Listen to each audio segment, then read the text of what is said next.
All right. To everyone drawn to the eerie, the unsettling, and the downright unexplainable, you're in the right place.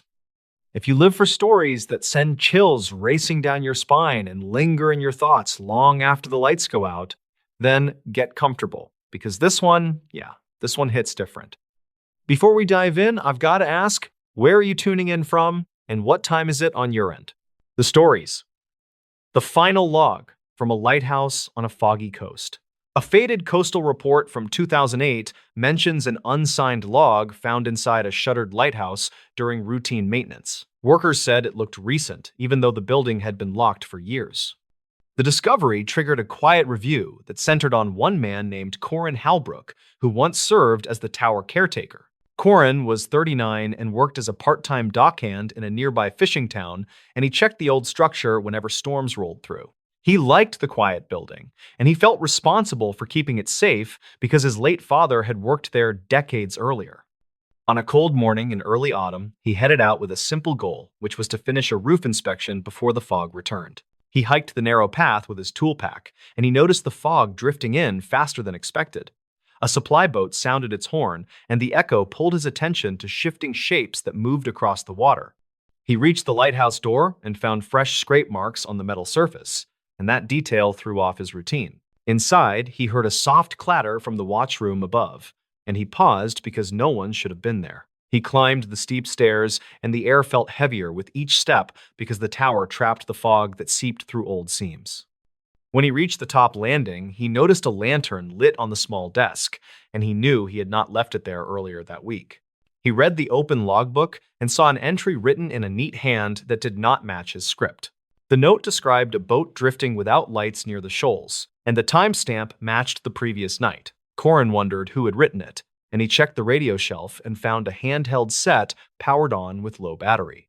He stepped outside to scan the water, and the fog swallowed most of the horizon except for a dim shape moving slowly near the rocks. He raised his binoculars and saw what looked like an old skiff listing toward a channel notorious for hidden ledges. He called a warning through the radio, and he waited for a response that never came. When he hurried back inside, he noticed another fresh line in the logbook, and it read that the skiff had no operator visible on deck. The handwriting appeared slightly rushed, and Corin felt a jolt because the ink looked wet. He checked the stairs and heard faint steps descending even though no one passed him on the landing. He followed the sound to the service room, and he found a damp jacket draped over a chair that had been dry earlier that week.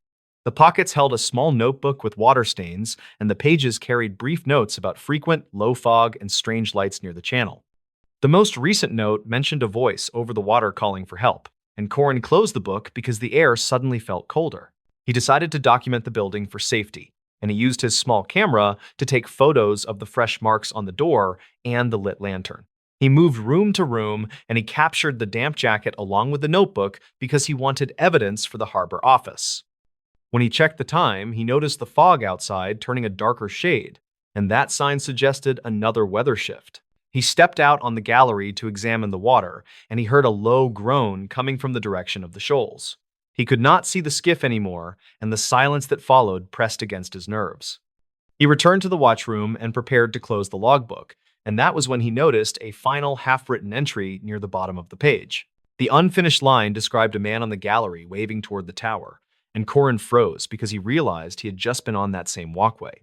He checked the door and found it closed tight, and he felt sure no one had entered while he moved through the rooms. He read the last words again, and the implication unsettled him more than any storm he had faced. Corin prepared to leave, and he secured the logbook under his arm because he planned to hand it over to the harbor office. As he reached the ground floor, he heard a deep thud from above, like something heavy striking the metal railing. He looked up the stairwell and saw dust drifting through the pale air, and he called out in a steady voice asking if anyone needed help. No reply came, and he hurried outside because the building felt wrong. The fog had thickened into a wall that blocked the path back to town, and he saw a faint glow near the rocks, as though the skiff lights flickered through the mist. He considered walking toward the beach, and he radioed the harbor office with a brief report of strange activity near the tower. Dispatch logs indicate that Corin's transmission cut off mid-sentence, and the signal ended with a burst of static. A search team followed the path an hour later, and they found his tool pack near the lighthouse door, but not his radio or the logbook. Witness statements described drifting voices on the water that night, and one crew member claimed he saw a dim lantern moving inside the tower. The unsigned log, discovered months later, matched the fragments found in Corin's notes, and investigators believed the entries were written over several days.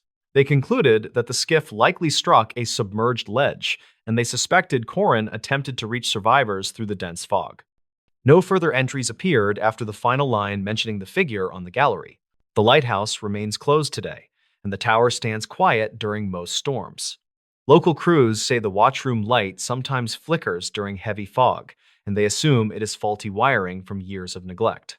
The final log stays in a small archive, where the pages still show faint stains from salt air and old sea fog, and the case sits unsolved with quiet respect for the missing caretaker. The stories. Never open the locker marked "staff only" at this pool. It was reported that an old community pool kept one locker sealed during every shift, which matched the warning painted on its door. Local staff claimed the warning came from an incident in the early 2010s that never made public records. On a warm morning in late July 2019, a 28-year-old lifeguard named Rylan Keene started his first full weekend shift. He worked part-time at the pool while finishing a safety certification course, and he had a simple plan that day. He wanted to close early, finish his paperwork, and head home before the evening rush. The pool sat near a quiet suburb, and most regular visitors arrived with kids who stayed close to the shallow end. Rylan checked the schedule board, then walked along the lockers behind the staff counter while sipping a cheap canned coffee. He noticed a metal locker that looked older than the rest, and its front carried the words "Staff Only" in faded red paint. The manager had already mentioned the locker during training, stating that nobody should open it since the last documented key went missing years earlier. Reports from retired employees suggested the door once belonged to the maintenance area, although the structure behind it had been remodeled in 2008. Rylan always thought the story was exaggerated to keep kids from sneaking inside. That morning, he heard a dull rattle from the locker, which felt unusual since no one stored equipment there. He tapped the metal surface with two knuckles and heard something shift inside. He looked around the empty hallway and said quietly, "Anyone stuck in there?" which made no sense because the locker was too narrow for a person. The sound stopped, then a faint thud followed, which tightened the idea that maybe an animal had crawled in through the back. Rylan fetched a flashlight from the front desk and returned to inspect the vent near the locker base. Dust coated the grate, and nothing suggested active airflow. He crouched lower but noticed a small slip of paper on the floor, folded twice with the edges stiff from moisture. It looked recently placed and carried a quick note reading, "Check logs before closing time." The handwriting looked rushed, and he recognized none of the staff who wrote like that. He placed the note in his pocket and opened the office drawer where old incident binders were kept. The logs from 2011 through 2014 were thin, while the binder labeled 2015 through 2017 held several handwritten entries from night shifts. One entry from late August 2015 described a report of heavy knocking from behind the old locker. The guard wrote that he radioed a supervisor, then waited 15 minutes before the noise stopped. Another entry from early June 2017 mentioned a staffer who claimed to hear a voice calling for help from inside the wall. The supervisor at the time marked both events as unverified due to limited evidence. Rylan read further and found an archived maintenance note claiming the original access hallway behind the locker had been closed after a small structural collapse in 2010. Workers sealed the area with sheet metal and advised future crews to avoid disturbing it. The description matched the dimensions of the locker, so it seemed the locker mostly existed to cover the patch. Before he could finish the binder, a regular swimmer named Tala Pembry approached the desk to ask about the lap lane schedule. She was in her 40s and visited nearly every morning. She noticed the binder and said, "You checking the old disturbance files," which caught him by surprise because he had not mentioned anything. She explained that she swam here in 2010 when the collapse happened. She remembered a construction light falling behind the wall and a worker yelling that someone was still inside the hallway.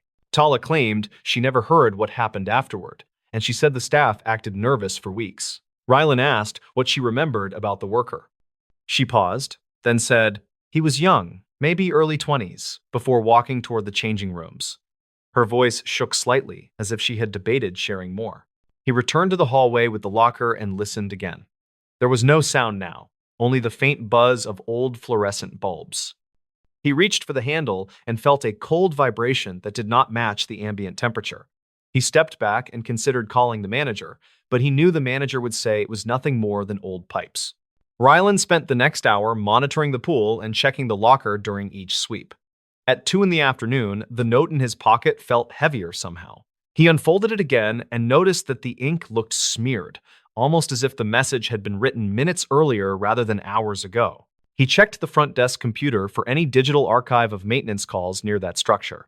The system showed a report from 2019, only 4 months old, where a staff member logged hearing metal scraping behind the locker. The entry stated that the scraping stopped when they stepped closer. Later that afternoon, an older groundskeeper named Ward Leston entered the office to collect spare filters. Ward had worked there for more than 15 years and kept a quiet personality. Rylan decided to ask him directly about the locker. Ward froze for a second, then said, "Leave that alone. Someone got hurt behind that door long ago, and the place never settled right." He refused to explain further and left with the filters without another word. With every hour passing, the hallway felt heavier, as if the air thickened around the locker. Around 5:30, the pool emptied, and a soft tapping came from the metal door. Rylan tightened his grip on the flashlight and said, "If there is an animal inside, I have to check before closing." The tapping shifted into a sliding sound, as if something moved downward. He leaned close and whispered, "Do you need help?" which felt ridiculous, but came out naturally. To his shock, a weak voice answered through the thin panel. It sounded like a scared young man saying, "I am stuck in the hall," followed by a strained cough. Rylan jumped back, then approached again and said, "I will get help. Stay calm." He ran toward the maintenance shed and grabbed a crowbar, then returned with his pulse racing. He wedged the tool under the corner and pried, expecting the metal to bend easily. Instead, the locker door lifted sharply on its own, almost like someone had tugged it from the inside. A sharp burst of cold air hit his face as the door cracked open by less than an inch. He pointed the flashlight through the gap and saw a narrow cavity behind the metal panel. It looked like an old service corridor lined with dusty concrete. At the far end, he spotted a reflective surface that resembled a safety vest, and the faint voice called again, saying, "Please pull me out." The corridor seemed impossibly deep compared to the thickness of the wall, which caused him to recoil in confusion. Seconds later, his radio crackled by itself with heavy static that drowned all pool noise. The corridor darkened as if an unseen shadow moved closer, and the vest shape disappeared completely. The voice stopped mid-sentence, and the temperature dropped sharply, making his arms shake. He stepped backward, and the locker door slammed shut with a force that echoed through the empty hallway. He tried the handle again, but it would not budge, and the flashlight died without warning. He backed away and held his breath as the building settled. No further sounds came from the locker. Dispatch logs later stated that he reported the incident at 6:10 in the evening, though the call lasted only 9 seconds before the line failed. Management inspected the locker the next morning, but found no evidence of a corridor or any exposed space. They claimed the interior showed only plywood backing and sealed insulation. Rylan insisted on what he saw, but the staff reminded him that the structure behind the locker had been permanently filled. He wrote a full report, which was stored with older, unexplained events. Weeks later, a former construction worker visited the pool to repair a broken gate. When Rylan described the voice, the worker asked if it sounded like a man named Astor Holt, who went missing during the 2010 collapse. Records suggested he entered the service hall before the accident, though recovery teams never found him. The worker whispered that some crews believed the hall never sealed completely, and the pool carried echoes from that gap. Rylan eventually left the job, but he kept the original folded note as uneasy proof of that day. The locker remains bolted shut, and new staff are told the same warning he once ignored. Some visitors claim they still hear tapping near closing time, though it stops the moment anyone acknowledges it. For anyone walking those quiet hallways, the warning on the locker remains clear. Never open the locker marked staff only at this pool. The stories. What's buried beneath that motel parking lot? In 2013, a small highway motel outside a rural town gained quiet attention after workers found strange soil layers under fresh asphalt. The case never reached headlines, but locals still mention it when strange noises come from the empty lot at night. The story centers on Rylan Mercer, who was 29 and worked as a nighttime maintenance tech at the old roadside place. He lived in a small room near the supply shed and handled plumbing issues plus late check-ins during slow months. On a chilly night in early autumn, he planned to replace worn bulbs along the back walkway before closing the service desk. He walked out toward the alley where the lot met a row of overgrown trees that blocked wind from the highway. He carried a small tool bag and wanted to finish the job before storms reached the ridge. He heard gravel shift under a passing truck but ignored it and kept moving toward the flickering lights. The first incident happened when he tried to pull a ladder from storage and felt the ground dip under his feet with a dull cracking sound. He stepped back fast because the asphalt felt soft in one oddly shaped patch near an older drainage grate. He knelt with caution and pushed a screwdriver into the crack, but found soil that felt looser than normal fill. Rylan went inside and wrote a brief note about the issue, because the motel owner wanted records of every minor repair. He grabbed a flashlight and returned outside to check the area again, since guests sometimes reported old pipes vibrating under the lot. He pressed his heel against the weakened spot and felt a faint vibration that did not match normal pipe flow. The complication grew after he asked an older guest named Hollis Grant if he had heard unusual sounds during his stay. Hollis said he heard steady tapping under the pavement around midnight 2 nights earlier. He said the tapping felt rhythmic in a slow pattern that reminded him of someone knocking through thin wood. Rylan wrote the detail in his small notebook because he wanted a full record for the owner. The next morning, he looked at archived maintenance logs stored in a dusty drawer near the office printer. He found an entry from 2009 that noted settling issues under the same section of the lot without any follow-up record. The note simply said that workers filled a shallow dip with recycled asphalt after heavy rain, but never investigated deeper layers. He walked back outside and scraped away loose chunks of pavement until he reached a thin patch of older concrete mixed with cracked gravel. He noticed faint marks in the old material that looked like parallel lines spaced evenly in a pattern similar to a box lid. He pushed his flashlight beam through the cracks and saw a dark void below the thin concrete sheet. Rylan called his friend Linton Fry, who worked part-time with a local cleanup crew that handled abandoned structures. Linton arrived after lunch and helped test the hollow area with a short steel rod used for soil checks. The rod dropped several inches into the void and produced a hollow thump that sounded too sharp for natural erosion pockets. Rylan felt uneasy but wanted clear evidence before alerting the owner. They cut a small square in the weakened concrete using an old rotary tool from the supply shed. Dust scattered across gravel as the square lifted with surprising ease.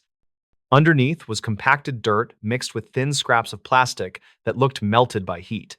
Rylan reached in and pulled out a small strip with faded printing that looked like part of a safety warning from older storage bins. The deeper investigation started when Rylan found an old photo taped inside the maintenance log he borrowed from 2009. The photo showed the lot before renovations in 2006 and included a small storage cabin that no longer existed. A handwritten note on the back said the cabin caught fire during a storm, but details were never shared with newer staff. Rylan asked the owner about it, but only received a quiet answer that the cabin was removed after a minor electrical issue. Rylan then checked archive dispatch logs stored at the county library and found a brief call from July 2006 that reported a small fire near a roadside property matching the motel's mile marker.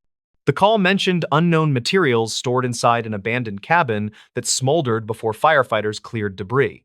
No injuries were reported, but the log said a chemical odor lingered during the cleanup. He returned to the void under the lot and dug deeper with a small garden trowel he kept for landscaping tasks. 2 inches down, he uncovered brittle wood fibers coated in a hardened black residue that smelled faintly metallic.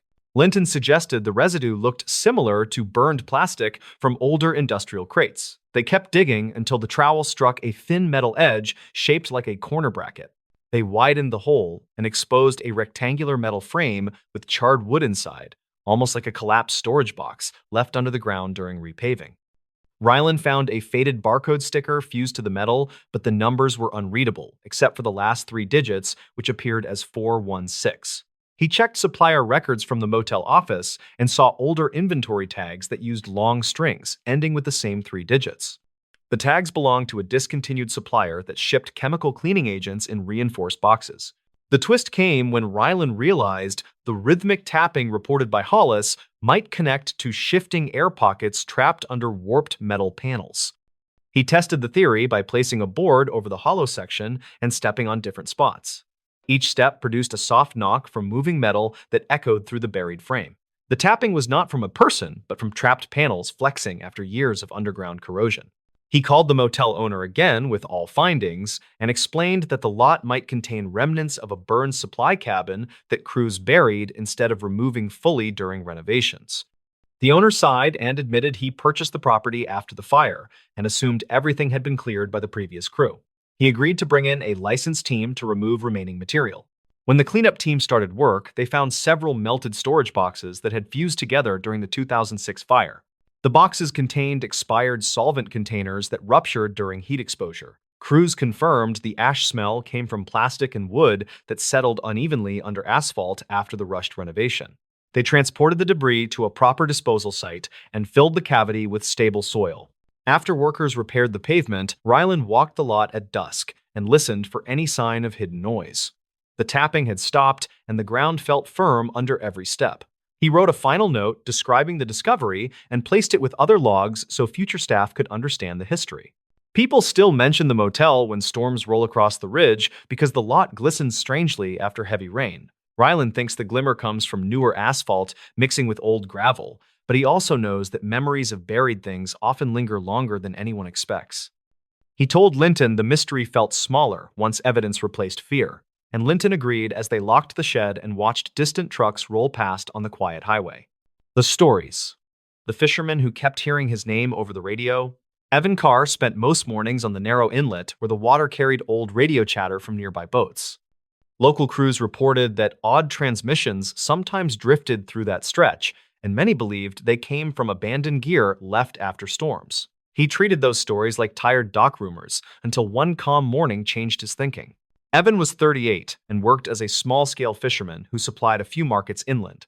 He kept his aluminum skiff tied near the inlet because the currents stayed gentle and the tides rarely pushed hard.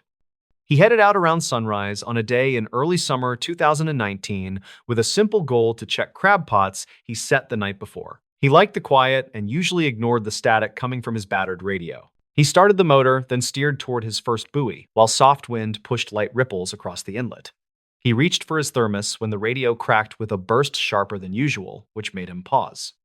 Static hissed for several seconds, then a faint voice said his name with a slow, careful tone. It sounded like a person trying to speak through heavy interference. Evan thought it came from a nearby boat because signals often bounced across the water in unpredictable ways. He looked around but saw empty shoreline and one distant trawler that was already moving toward deeper water. The voice repeated his name with the same drawn-out sound, and he felt a sudden cold weight that did not match the warm morning. He tried to answer, but the radio only returned a faint hum that flicked in and out like something powered by a weak battery.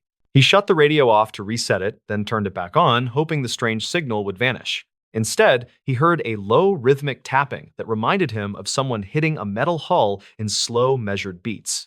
Evan finished checking the first pot, but his focus kept drifting to the radio because the voice carried a dull echo that felt unnatural. He tied the pot and planned to finish the rest quickly so he could return to shore where he hoped to test the antenna.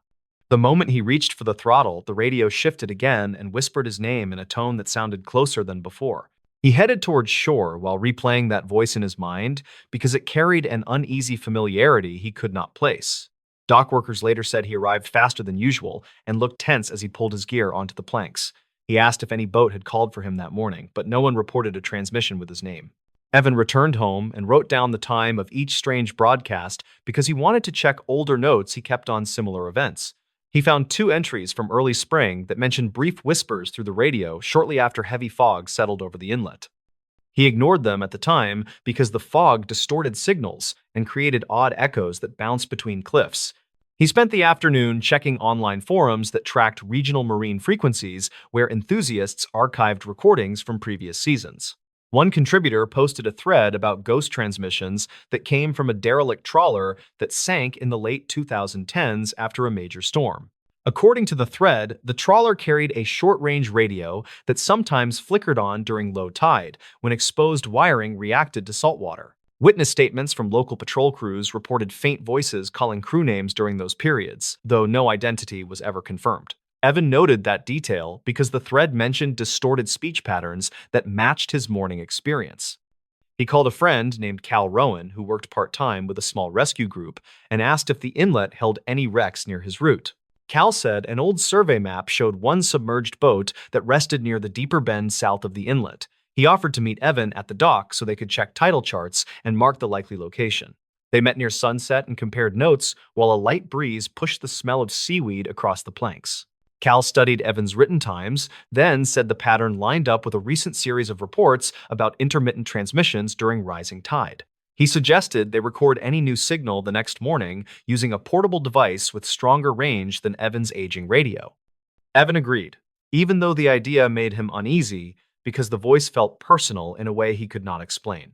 Morning arrived with heavy gray sky as they motored toward the bend marked on the survey map. Evan turned on the recorder while Cal monitored the radio and watched the water shift with the incoming tide. They waited for several minutes before a burst of static cracked through the speaker with a sharp rise that made both men flinch. The voice spoke again and said Evan's name with a tone that now carried a clipped urgency. Cal looked at the recorder, then stared toward the bend because the voice sounded as if it came from somewhere below the surface. Evan gripped the wheel and tried to steady his breathing because something in the tone reminded him of an old coworker who vanished years earlier during a late-season crossing. He mentioned that coworker to Cal, who asked if the man ever sailed near this inlet. Evan said that the coworker named Reed had worked on a small crew that fished along the same coastline in early 2017. Reed later transferred to another vessel that sank during a storm that occurred north of their town. Local reports said the wreck was never fully recovered because shifting sand made the search difficult. Cal suggested they check archived dispatch logs from that storm because crews sometimes reported drifting debris that could help them understand how anything connected to Reed might reach this inlet. They returned to shore and visited a small office where a retired dispatcher kept scanned records from older calls. The dispatcher recognized Evan and allowed them to search a digital folder that stored logs from early 2017. One log described a partial sighting of a damaged trawler hull drifting south several days after the storm. The report said the hull carried broken antennas and fragments of a radio panel that still flickered when exposed to sunlight. A second log mentioned a patrol officer hearing a distant voice through static that repeated a crew name before fading. Evan realized the name in that report matched Reed's last name, but the log did not mention if the voice said anything else. He remembered that Reed had a habit of calling coworkers by last name during early morning shifts when he tried to stay awake. The connection felt loose but too strong to ignore because the timing aligned with the drifting hull. Cal said they should return to the inlet during low tide, because exposed wreckage might reveal old wiring that caused recent broadcasts. Evan agreed, though, his stomach tightened because the voice spoke with increasing clarity each time. They secured the skiff, then returned that afternoon when the tide receded and revealed dark shapes below the bend. They anchored near a shallow patch where twisted metal poked through sand like remnants from the storm. Evan moved closer and saw part of a radio panel caught between two rusted beams with wires trailing into the water. Cal used a long hook to lift a loose section and found a corroded tag that matched the radio model used on Reed's crew during 2017. The radio crackled at that moment, then delivered another faint call of Evan's name, with a tone that now carried slow, rising static. Cal recorded the sound while Evan watched the wires shift with the gentle pull of the tide. He understood then that the wrecked panels sometimes connected when saltwater reached the exposed terminals, which created a short burst of power. The burst likely triggered fragments of an old emergency recording that captured voices during the storm. Evan remembered that some crews recorded internal chatter before impact, and those recordings sometimes contained rushed calls that repeated crew names. The voice in his radio may have been part of that final chatter, which echoed through damaged wiring each time conditions aligned. They brought the recording to the dispatcher, who played it through a clearer speaker. The voice echoed sharply, then faded as the static rose, which made the source obvious.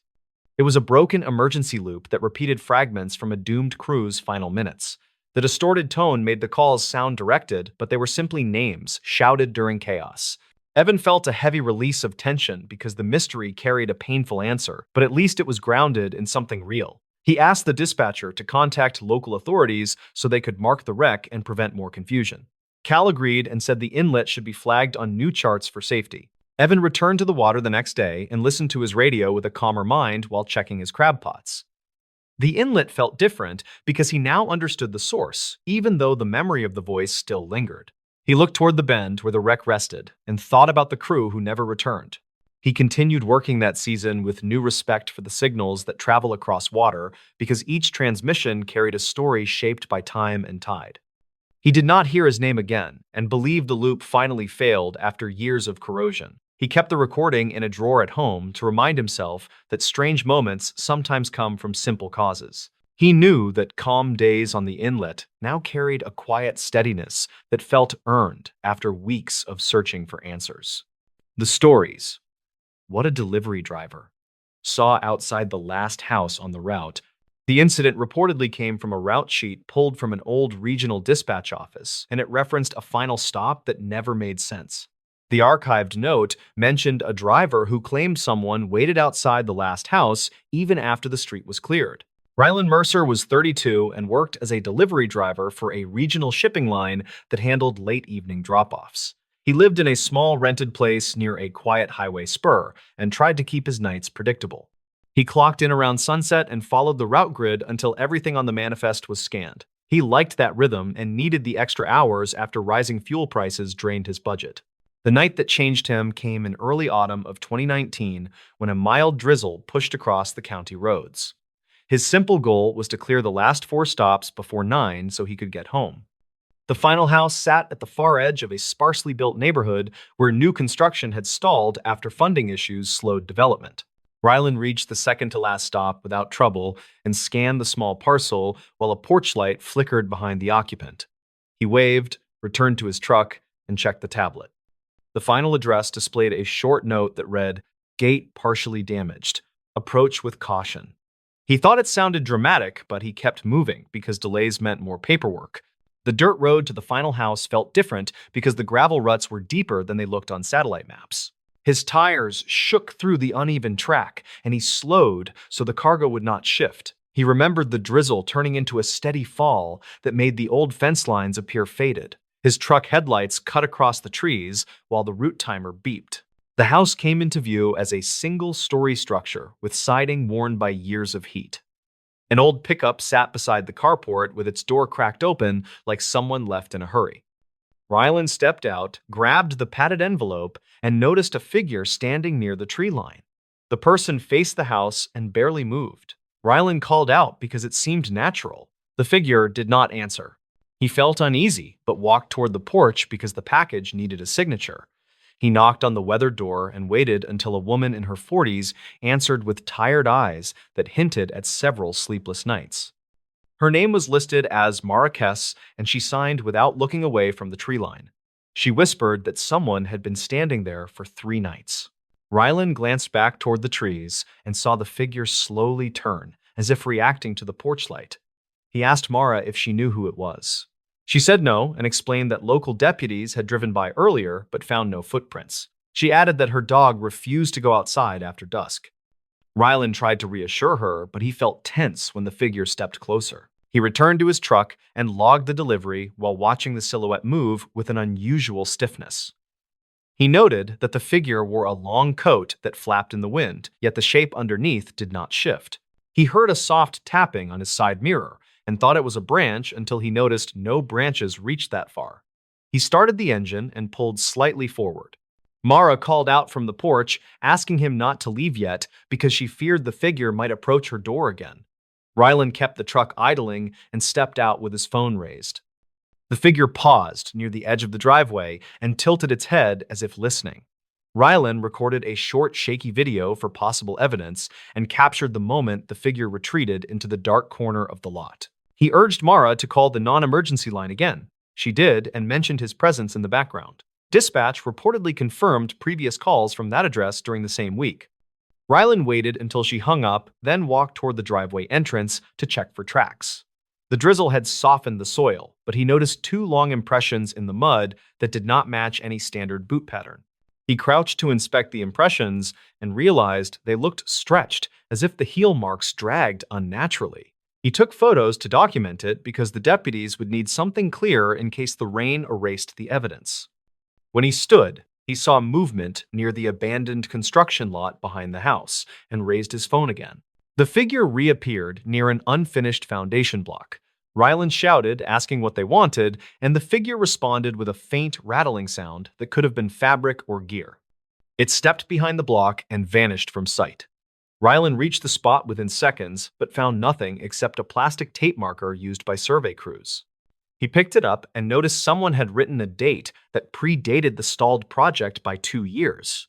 Mara approached carefully and said previous owners told her strange things about that construction lot. She reported hearing scraping sounds at night and seeing floodlights flicker without power issues. Ryland suggested checking the old project files because developers usually left public records. Mara said she tried, but half the records were archived manually before digital conversion. Rylan offered to look at the files later because he had experience sorting scanned documents from a part-time job years earlier. She thanked him and pointed to the tree line again. The figure stood there once more, closer than before, and seemed to watch them without any visible breathing motion. Rylan backed away and urged Mara to go inside. He waited in his truck until deputies arrived. They swept the area with flashlights and found nothing except the strange impressions in the mud. One deputy mentioned similar calls from another street where witnesses described a silent watcher near multiple houses. He said the figure always retreated beyond the last visible yard before vanishing in the dark. Rylan drove home late and reviewed his video. He noticed a faint reflection on the figure's coat that resembled a badge clip or small tool. He zoomed in and saw a blurred shape that matched old utility company tags from the early 2000 era. Employees sometimes wore heavy coats during winter maintenance, and older coats used reflective threading around the collar.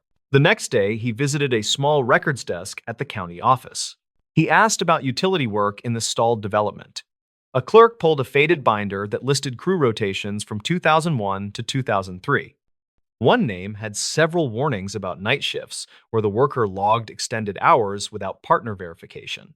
A final note mentioned an unresolved disappearance during a routine inspection after a severe storm. Rylan compared the coat description from the old files to the figure in his video. The match seemed close, but not perfect. He requested access to old lot surveys and found a handwritten report describing a flagged hazard trench near the exact foundation block where the figure vanished. The report stated the trench was filled without proper inspection because storms destroyed monitoring equipment. He returned to Mara later that week and showed her the findings. She said deputies had returned twice and installed a temporary sensor light. She had not seen the figure since the previous night, but her dog still refused to approach the tree line. Rylan and Mara walked to the construction lot and checked the ground. The soil had settled unevenly, suggesting a collapse zone beneath the surface. Rylan believed the figure might be a residual impression or a person reenacting old patterns from a job that ended abruptly. He shared the theory with Mara, and she nodded, relieved to hear something grounded rather than supernatural. They both agreed the coat and the strange movements could indicate someone reenacting a memory or suffering confusion while hiding from help. The county eventually fenced the lot after a safety inspector confirmed unstable ground. Rylan moved to a different route by winter and rarely saw the neighborhood again. He kept the video and photos in a private folder and updated dispatch about the gate note so new drivers would avoid the unstable area. He thought about the figure sometimes when rain hit the windshield during his late runs. The memory stayed sharp because the silence in that yard felt heavier than the weather. He never claimed to know the full truth, but he trusted the possibility of a confused worker returning to a familiar site. He understood that some routes go beyond simple deliveries. He believed the last house had carried a story that lingered longer than any scanned package. The stories. What a night janitor found behind the vending machine. Roughly 10 years ago, a late shift incident at a small distribution center led to a report that never reached public records. The file described something a night janitor found behind a vending machine after a quiet shift turned strange. Rylan Cho worked nights at a regional packing warehouse on the edge of a mid-sized town. He was 37 and had been there almost 7 years. He liked the silence after midnight and usually finished his route with music in his earbuds. On this particular night, in late spring of 2014, he wanted to clock out early and get home before a storm hit the valley. He started in the loading bay with a simple goal for the night. Finish his checklist, empty the bins, and mop the narrow hallway near the break room before the wind picked up outside. The building felt colder than usual, and the air system made a steady hum that covered most small sounds. The incident began around 1:30 in the morning when Rylan passed the break room and saw the vending machine screen flick on by itself. The machine had been glitchy before, so he did not think much of it until he noticed the light did not show the usual bright menu. Instead, it looked dim with a strange gray shimmer moving across the glass. A soft tapping sound came from behind the machine. Rylan stepped closer and asked out loud if someone was stuck. He expected no reply. The tapping repeated 2 times with steady rhythm. He backed up a little and checked the doorway leading to the maintenance hall. No one else should have been there since the last forklift crew left hours earlier. He went to find the shift supervisor but realized he was alone for the next hour since the supervisor had gone to the far lot to handle a truck issue. Rylan returned to the break room and watched the machine again. The shimmer on the screen grew lighter, then faded. He unplugged the power cord to reset it, and the tapping stopped. When he pushed the machine slightly, he felt something resist from behind. The machine sat tight against the wall with no gap. He moved it a few inches and saw a narrow, dark space behind the right side panel. Something metallic glinted inside the space. Rylan grabbed his small work light from the janitor cart and angled the beam toward the opening. A metal box covered with dust sat wedged between the drywall and the machine frame. The box looked old. The lid had a faded sticker with part of a name scratched off. He reached in and pulled it free. Inside were 3 items: a small bound notebook, a thin plastic badge with a photo rubbed almost blank, and an audio recorder the size of a deck of cards. The notebook smelled musty. The first page held uneven handwriting saying property of Hale Dorn, who worked maintenance from 2003 to 2008 based on a short training archive. Rylan later checked. Rylan remembered hearing from older staff that Hale left suddenly after a safety investigation. Nothing official remained in the shared files. Most said he moved away. A few said he had filed complaints about strange vibrations near the break room wall. Rylan opened the notebook carefully. The first entry from early 2006 described recurring knocking sounds near the vending machine as well as faint static pulses in the wall during night shifts. Hale wrote that he made several unofficial recordings, but none stayed consistent when reviewed later. The next entries grew more detailed. Hale noted timestamps, short sketches of sound waves, and small maps of the hallway layout.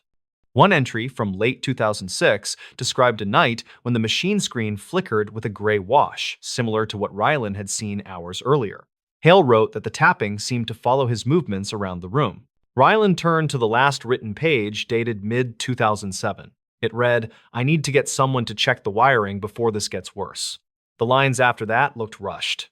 Hale wrote that he found a small access hole behind the machine with a narrow duct running into the maintenance room. He believed air pressure changes inside the duct caused some of the sounds.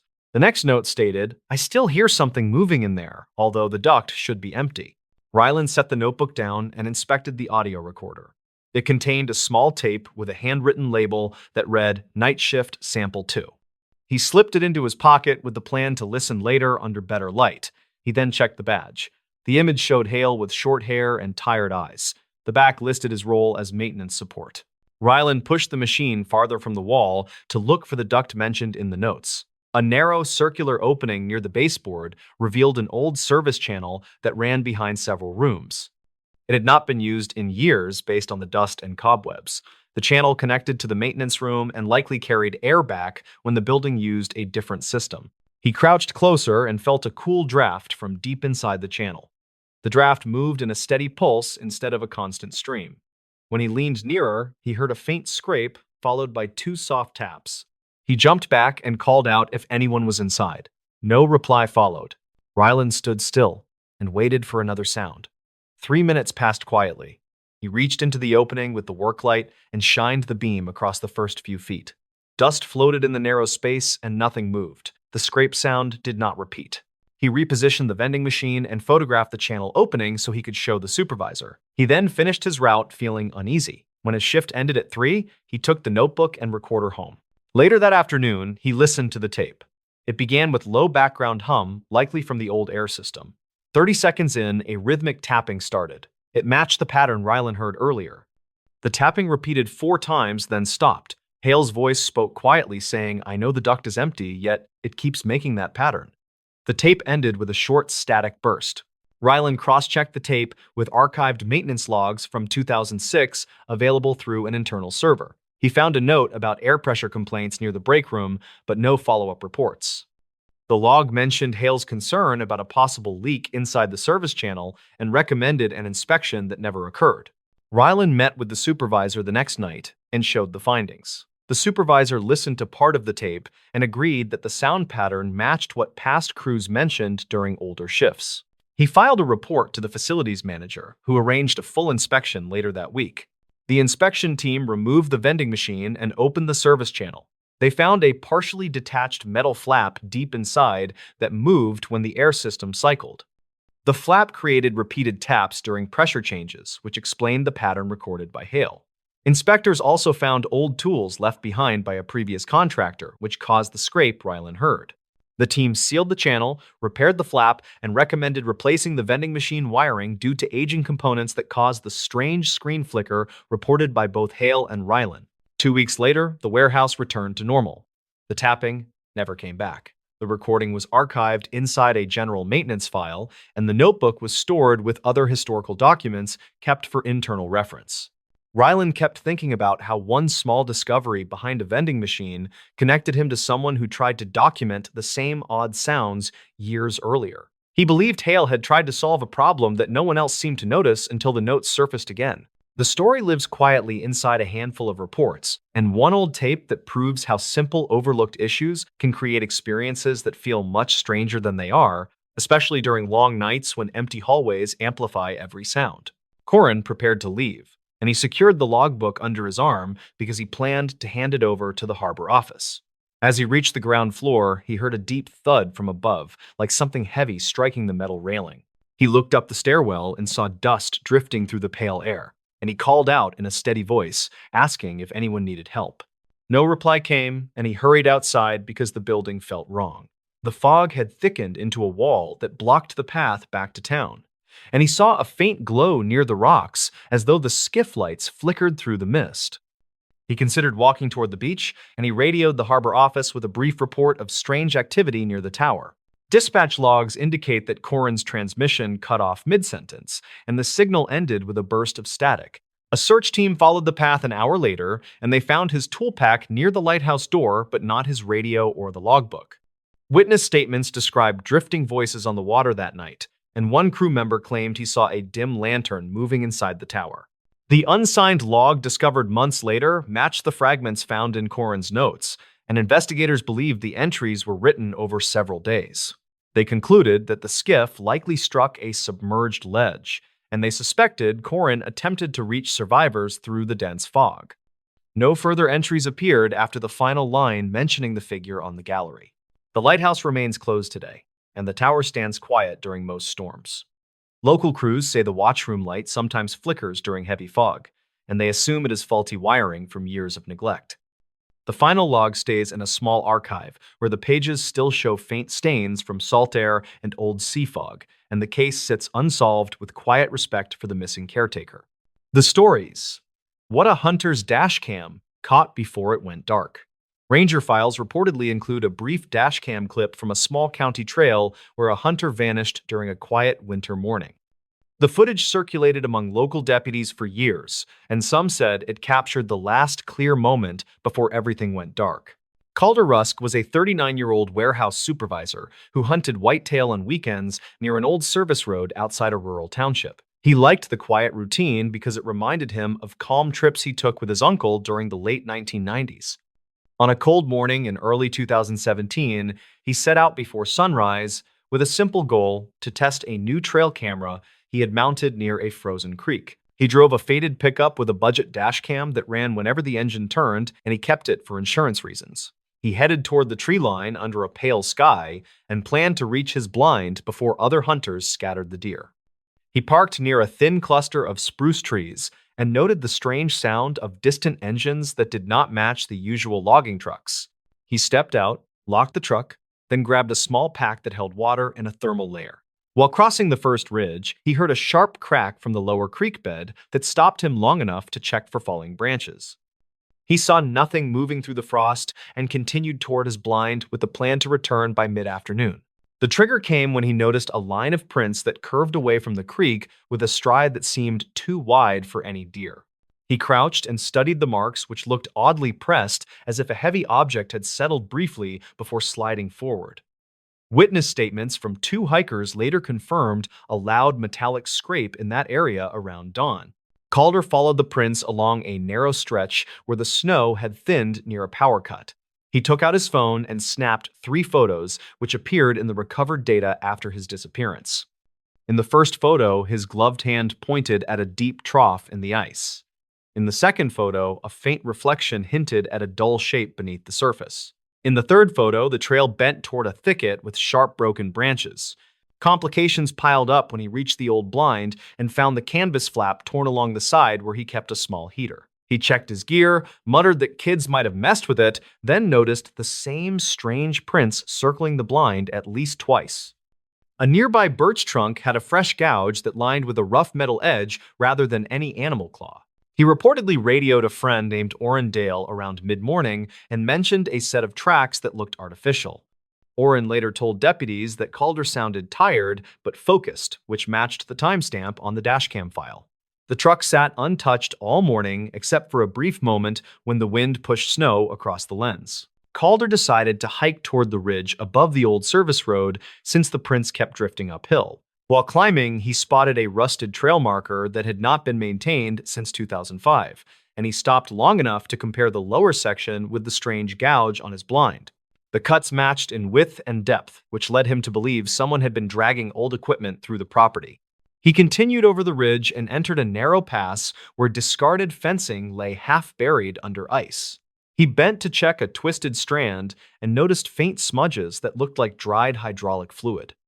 The smell was faint but distinct, which suggested a leaking machine had passed through at some point during the previous night.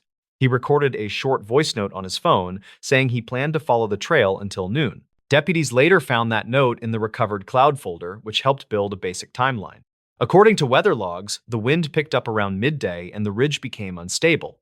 Forest crews said a section of the old pass sometimes shifted during heavy gusts, which caused minor slides that could trap a person in loose snow. Yet something in the final dashcam clip suggested a different angle. By early afternoon, Calder returned to his truck, but he looked unsettled. The dashcam captured him walking from the tree line with quick, heavy steps while glancing over his shoulder. He opened the door, tossed his pack onto the passenger seat, then leaned inside while breathing hard. A faint metallic clatter echoed from the ridge, which made him freeze for 5 full seconds. He whispered, "That was not a deer," then climbed in and started the engine. The camera angle showed his eyes tracking something moving between the trees. Snow drifted across the hood while a light creak came from behind the truck. The sound repeated twice with a rising pitch that made him tense his shoulders before shifting into reverse. He backed a few feet, paused, then pulled forward, as if unsure which direction offered safety. His hands shook on the wheel and he muttered, "Come on," while trying to scan the tree line. The camera struggled to focus because frost built on the windshield, yet a brief silhouette appeared to the right. The shape seemed tall, with a narrow top that tapered toward the ground. Officials never confirmed that detail, though. Several deputies mentioned the silhouette in informal notes preserved in the archived case file. The shape moved once, then vanished when the camera auto-adjusted. Calder shifted again and chose the narrow path back toward the main road. His breathing slowed, but he kept glancing at the rear mirror as if tracking invisible movement. 20 seconds before the file ended, the truck lurched violently to the left, which knocked the camera sideways. A burst of static filled the audio and a heavy thud landed somewhere near the rear bumper. Calder shouted, "Hey, stop!" Then the camera caught a slanted view of the ridge, where a dark form slid under the branches. Snow showered the hood as he pressed the accelerator in panic. The final clear frame showed a long scrape running across the truck bed, which matched the gouge found on his blind. Investigators believed something metallic struck the truck during that moment, although no working equipment was ever logged on that road. The clip ended when the camera lost power due to a damaged cable that had been cleanly severed. Calder Rusk was reported missing the next morning when he failed to show for a shift at the warehouse. Search teams found his truck stuck in a shallow drift about a mile from the service road.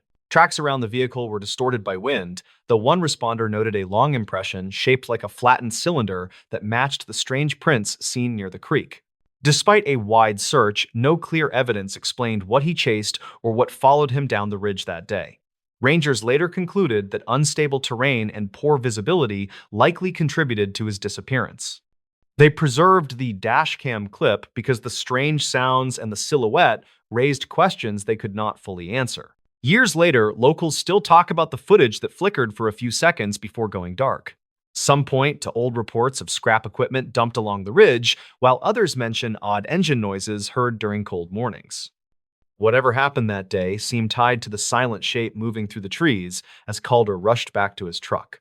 The story now serves as a quiet warning for anyone who hikes beyond that old service road. People say the trail feels different after heavy snow, and the ridges shift without warning. The clip remains the only known record of what a single hunter found before everything faded into static and winter silence. The stories. Why the police sealed off this roadside chapel. The small roadside chapel sat near a quiet county highway where drivers sometimes stopped during long rural trips. Local deputies reportedly closed it in late 2019 after a traveler found something that changed the tone around the place. The building was simple, and people usually barely noticed it. The story centered on a 34-year-old maintenance surveyor named Corbin Hale, who often drove that route for work. He lived in a nearby town, and he usually kept to a steady schedule that involved checking rural drainage markers along the highway. On a mild afternoon in late September of that year, he planned to finish early so he could meet a friend for dinner. He stopped near the chapel because one of the markers behind it looked slanted, and he wanted to document it. He walked toward the spot while carrying a small camera and a work notebook. The chapel door stood slightly open, and he remembered hearing nothing except distant traffic. He planned to ignore the building until he heard a short tapping sound from inside. The sound made him pause, and he stepped closer to check if someone needed help. He called out a quick greeting but got no answer, which felt strange considering the soft tapping kept going. He pushed the door with his boot and saw dust drifting through a bright slant of late daylight. A wooden bench near the front looked recently moved because its legs scraped fresh lines across the floor. The tapping came from deeper inside the room, which held only simple furniture and a small cross fixed above a shelf. Corbin noticed a backpack sitting beside the far wall, which did not belong to anyone he had seen earlier. He stepped in and recorded a short clip on his camera to document the scene.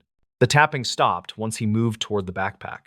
He felt uneasy, which he later described in a written statement to deputies. He returned outside and found a driver who had pulled over to check a map.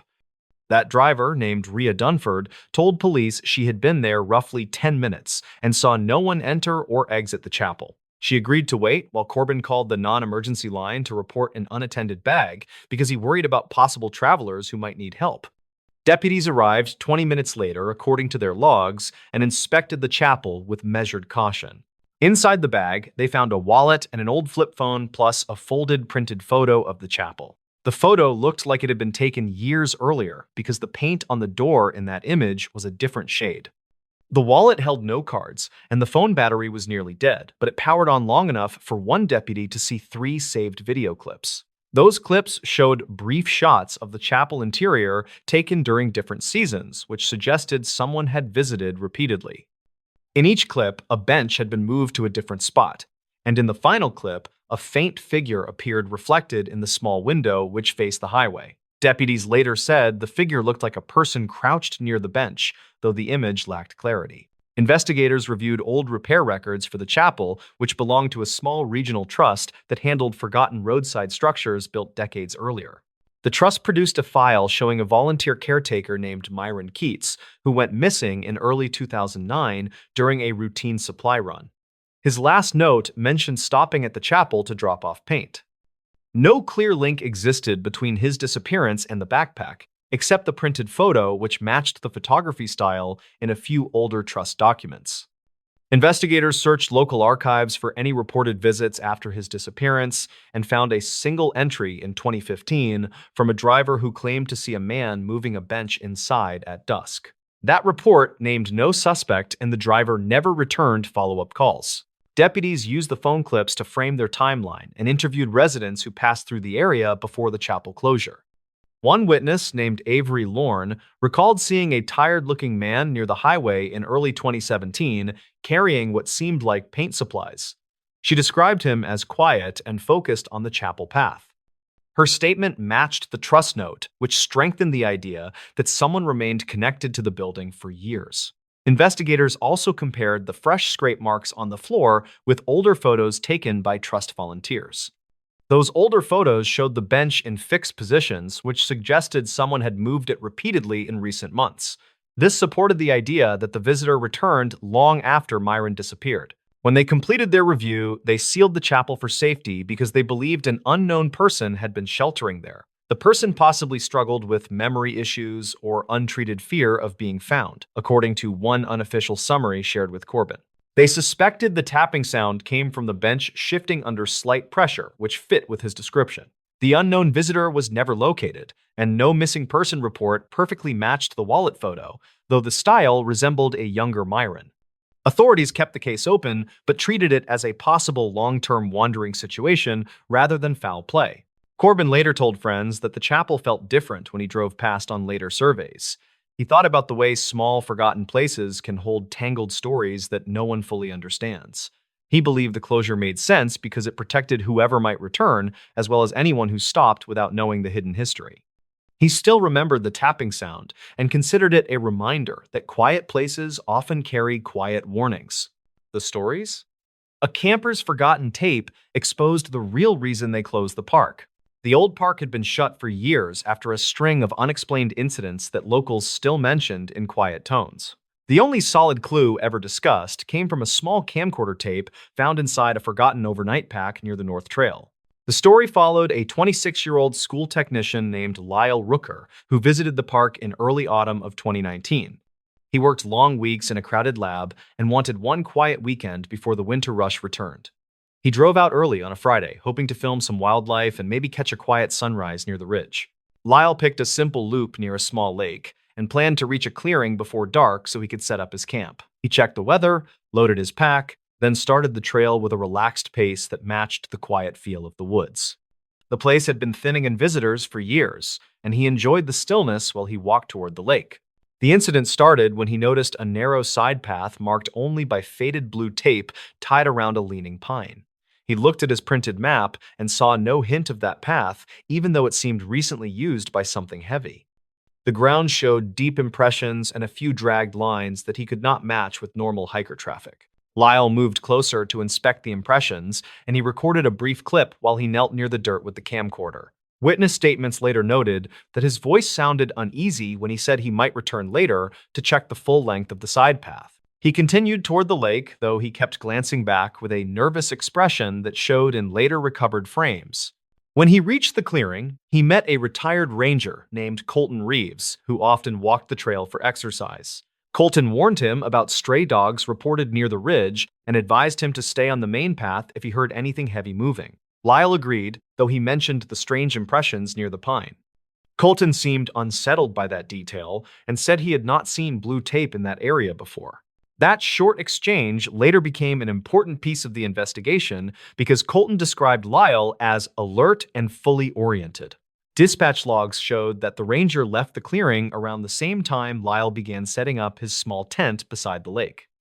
The sun was dropping behind the ridge, and he recorded a simple note saying he would return home early Sunday. The complication began when distant knocks echoed across the water after sunset. The tape captured 3 sharp hits, followed by a slow dragging sound that rolled through the trees. Lyle whispered a short question, asking if someone was swinging tools, but no voice answered before the sound faded. He stepped outside with the camcorder, and the footage trembled slightly while he walked toward the shoreline. That part of the tape showed ripples moving across the lake, though the surface looked calm seconds earlier. A dim shape crossed from right to left near the far bank, but the frame blurred before any exact detail formed. Investigators later judged the shape to be human-sized, though they could not confirm height or posture. Lyle backed away, and he ended the clip with a quick excuse that he needed more light. Evidence gathered from his tent indicated he tried to sleep but stayed awake most of the night. His pack remained open, and he had placed the camcorder near the entrance so he could reach it quickly. Around 2 in the morning, a second set of knocks started. The tape recorded them with clearer tone, and they sounded closer to the clearing than before. Lyle stepped out and aimed the camcorder toward the trees near the side path. The audio picked up cracking undergrowth along with short breaths that suggested he was frightened, yet still curious enough to film. Then a faint voice appeared near the edge of the microphone range. The voice asked if anyone had seen the dog from the ridge and repeated the question twice. Investigators matched the voice to a missing hiker reported 3 seasons earlier, according to archived calls. That hiker had vanished during a late storm near the North Trail, and his final message referenced a stray dog that followed him across the ridge. The match was considered probable, though never confirmed, because the audio was worn with age. Lyle walked a few steps toward the sound, though he kept enough distance for a quick retreat. The tape showed a tall figure standing between two pines with an odd tilt at the shoulders. The figure swayed slowly, as if injured, and the lower right side appeared fixed in a stiff angle. Lyle asked if the person needed help. The voice did not answer, and the figure moved further into the trees without showing its face. The investigation deepened when rangers found Lyle's camp untouched the following afternoon, with his tent still upright and his food sealed. His phone lay inside the tent with 2 attempted calls made around 3 that morning. The calls never connected due to weak signal. The camcorder was found near the base of the leaning pine where the faint blue tape had been tied. Search teams followed the side path and found more deep impressions along with a torn jacket fragment that matched the missing hiker's clothing from 3 seasons earlier. The fragment was caught on a low branch roughly 20 yards from where Lyle recorded the swaying figure. Soil samples indicated repeated movement through that area, though not enough to identify specific tracks. The twist emerged when investigators compared Lyle's final clip with an older wildlife survey recorded 6 years earlier. Both clips captured the same faint voice asking about the dog near the ridge. The survey team noted the voice, but assumed it came from campers beyond the tree line. The match suggested a pattern of someone or something calling from the same area across multiple years. The official report stated that the park remained unsafe due to unstable terrain near the North Trail and ongoing search efforts tied to older missing persons cases. Unofficially, several rangers believed the repeated voice signaled a person who wandered off the main path and survived through unknown means. They felt the figure avoided help and followed hikers who entered the side path after dark. Lyle was never found despite extensive searches that covered every marked route and several unmarked stretches. His camcorder tape became the final recorded clue, showing his calm approach that shifted to rising fear as the figure moved away. The park closed soon after officials reviewed the tapes and compared them with archived survey audio. The case left a quiet note in local reports, stating that people sometimes leave trails for reasons no one fully understands.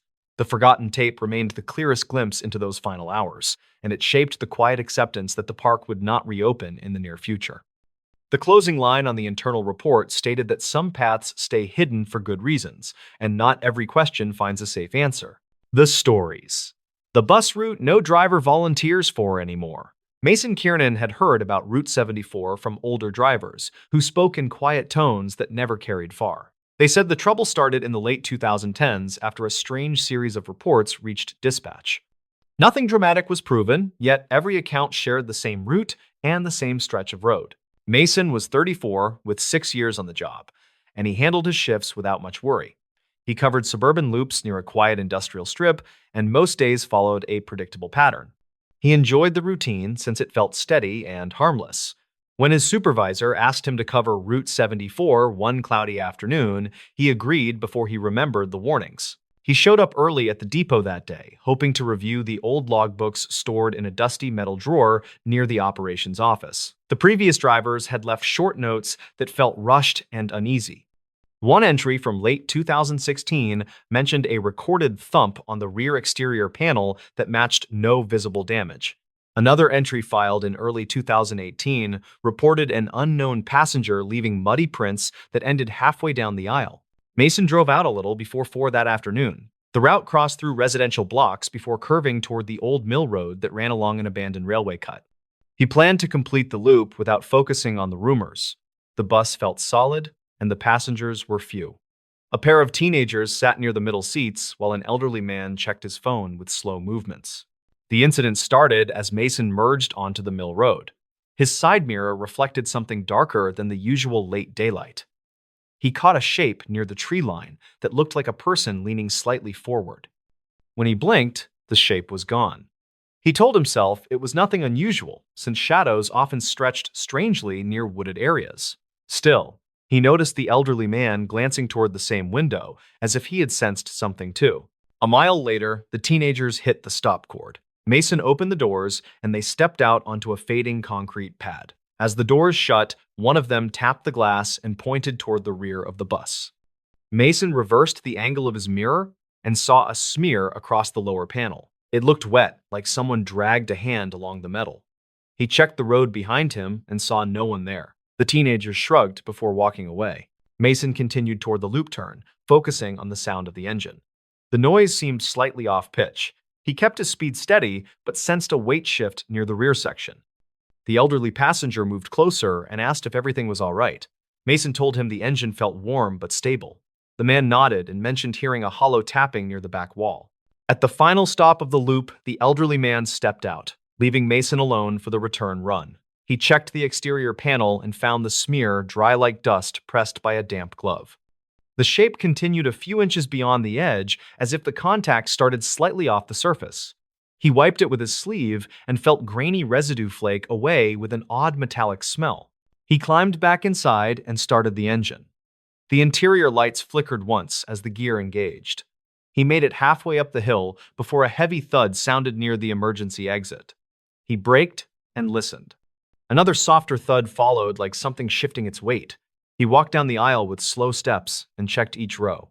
The seats were empty, and the air felt colder than it should for that hour. Near the back seat, he noticed a set of partial prints on the floor. They were narrower than a normal shoe, but shaped like someone walking with uneven pressure. The prints stopped exactly where previous notes claimed they ended. He crouched low and found a fragment of dried soil that did not match the usual clay from the area. It held a reddish tint closer to iron dust from the old mill yard. Mason reached dispatch through the radio and reported the noises. The operator told him to return the bus for inspection, since archived calls from earlier years mentioned similar sounds. He kept the radio open as he returned to the wheel. The air inside felt charged, like static gathering before a storm. On the way back, he passed the same hill where he had seen the shadow near the trees. The mirror caught movement again.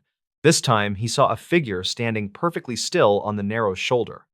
The figure wore something loose that blended with the background. The face seemed pale, though he could not see details clearly. The figure vanished between glances without any sign of retreat. A minute later, a faint tapping started along the rear exterior. It rose in 3 short bursts that matched a steady rhythm. He recognized a pattern similar to someone hitting metal to test thickness. He held the wheel tight and kept driving until the depot gates came into view. Mechanics met him near the garage. They checked the exterior and found thin scratches near the rear panel that shaped a curved line not caused by branches. The residue he had wiped earlier fell into a small tray and produced a metallic odor stronger than before.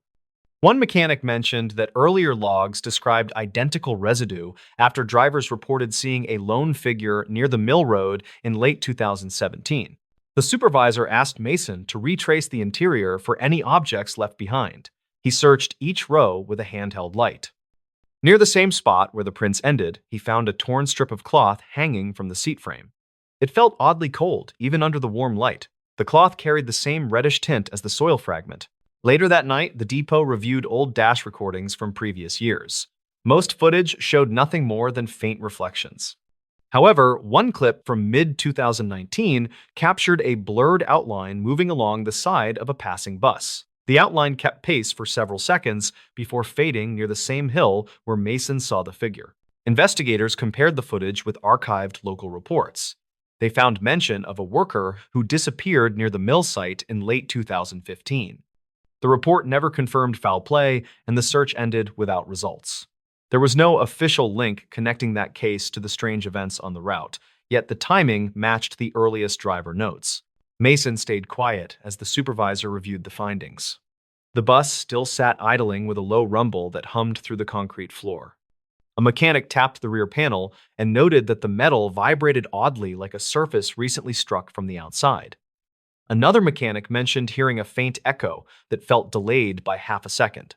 The depot decided to suspend Route 74 until the buses could be tested. Drivers whispered that the figure near the hill might be tied to the worker who vanished years earlier. No one claimed solid proof, yet the pattern of sightings, sounds, and residue lined up too closely to ignore. The supervisor circulated a memo explaining that the route posed operational risks due to repeated, unexplained interference. Mason drove home that night feeling the weight of everything he had seen. He replayed the moment when the figure appeared in the mirror. He tried to decide if it looked like a person seeking help or a shape formed by shifting shadows. The cloth fragment still felt cold in his memory, though he never touched it again. In the weeks after the suspension, several commuters asked why the route closed. Officials told them the road required maintenance due to instability near the railway cut. Only a few people mentioned the old rumors. Some said they once saw someone walking the hill at dusk, though none described a clear face. Mason returned to his regular loop and kept his focus on safe runs. He never requested Route 74 again. Whenever the topic surfaced among drivers, he listened quietly, without adding his story. He knew what he had heard and seen on that road. He also knew that the evidence, while thin, repeated across years with unsettling consistency. The depot finally retired the buses assigned to that route. They stored them in a corner lot away from the main garage. On calm nights, staff claimed to hear soft taps on the panels as if something moved inside the old shells. No one investigated because the sound stopped whenever a door opened. Each time Mason passed the lot, he felt a chill rise along his arms. He believed the events were real, even if no official report could confirm them. Route 74 remained closed, and no driver stepped forward to revive it. The story faded from public view, yet those who worked at the depot understood why the route stayed empty. They remembered how it felt to sense a presence following the bus, and they knew some roads carry histories that never fully settle.